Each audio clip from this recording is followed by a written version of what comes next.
Hey, what's going on, guys? It's Ban with Retro Handhelds, or as usual, it's Ban's hands. And today we're going to be taking a look at the MagicX Mini Zero 28. If it doesn't look a little bit familiar, that's because it's kind of like a refresh of the Mini M from last year, but this time instead of an RK3326, we're looking at something a little bit more beefy than that. This year, it's come in a box, whereas last year it came in this little case right here. So I'm glad I kind of kept the case, because otherwise I wouldn't have something for it. So let's take a look. It's a box in the front. Comes in three colors: black, transparent purple, and transparent blue. We're looking at the 64 gig model, and I've got the transparent purple one. Nothing on the sides. On the back, you got this like nice little outline, as well as a majority of the specs. You're looking at a Allwinner A133P processor. You've kind of seen this in something like the Trim UI series. It's got a PowerVR GE8300 processor. It's got 2 gigs of RAM, which is good because this one runs Android of all things. And it's got a 2900 milliamp hour battery, which they say is good for anywhere from up to 7 to 9 hours of battery life. 2.8 inch IPS screens, 4x3, 640 by 480. It does have 2.4 gigahertz Wi-Fi. It does not have a touchscreen, which is a little bit unfortunate. I mean, all things considered, I'd say it's pretty powerful for such a small device. It looks like you got the screen protector, screws. They've included a packet of screws, so that's fun. Okay, I'm gonna assume this is the USB-C cable, more than likely USB-C to USB-A. But if it's C to C, I'll be shocked. It's a lanyard.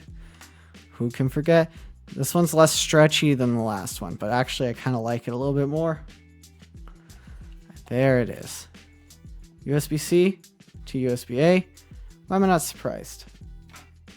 So let's kind of take a look at the actual thing now.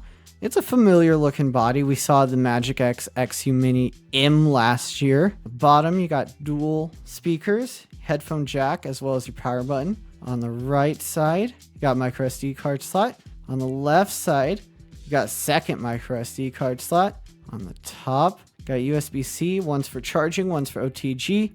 Volume, L1, L2, R1, R2. Front, nice face buttons. As well as these sticks, which are super inset, and they're just like the original Mini M, but they're also a lot like those Retroid sticks that we've seen in the past, or the AYN sticks.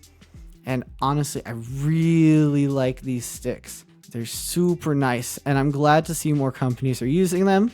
The plastic, I don't know if it picks up on the screen, but the plastic is kind of like, it's a little matte, but it's transparent. I like this purple, but it's got a little bit of grip to it.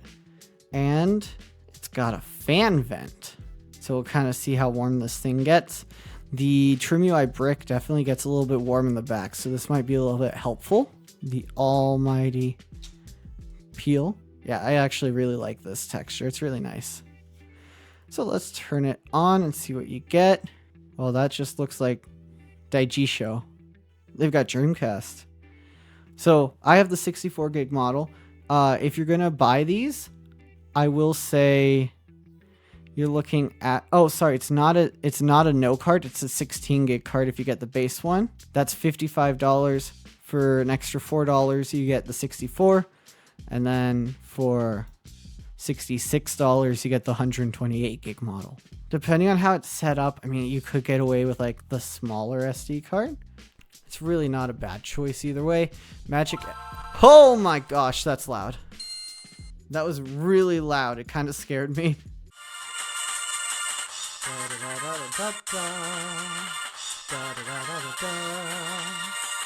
By the way, you can see the Android sitting in, because when you turn the volume, you get the little thing on the side. I did hear a little bit of crackling when I started it up. I feel like part of that has to do with how loud the speakers were to begin with. Honestly, it feels like in hand when you're just holding the thing, It feels exactly like you would expect from the original MagicX XU Mini M, where it feels good, it feels solid. It's not going to be the easiest thing to use, mostly because it's just a small device. It's super responsive, which I'm really happy about, because most of the time when I'm using these smaller devices, they used to be super underpowered devices, though nowadays you're kind of getting the full experience with them. Man, this is actually really, this is really nice. If you're looking for a D-pad centric system, I think this will suit pretty well. It looks like a lot of it's running on RetroArch. I like how when you look at it in the camera, I can see it just sparkle just a little bit. I really like this purple, I'm gonna be honest. For $50 to $60, what you're looking at is really competing with the other like A133P devices. So the TrimUI Brick, the TrimUI Smart Pro, but also a lot of 3326 devices. So, you know, you're looking at an RGB20 Pro, you're looking at the RG28XX, if you're looking at the H700 devices, you're looking at most of the sub $100 handhelds that came out last year. Because honestly, there's not a whole lot that didn't do everything this can do. For $55 to $65, I think this is, if you're looking for something small, something pocketable, because, well, it does have sticks. The sticks stick out about as much as the face buttons. Getting a dual microSD card setup, so there's a chance that, you know, when you get like, what is it, your CrossMix, your RockNix, any of those, I guess I shouldn't say RockNix, but you can get a lot of those operating systems on this thing as well. We're still rocking at 30 frames a second. That's actually pretty nice.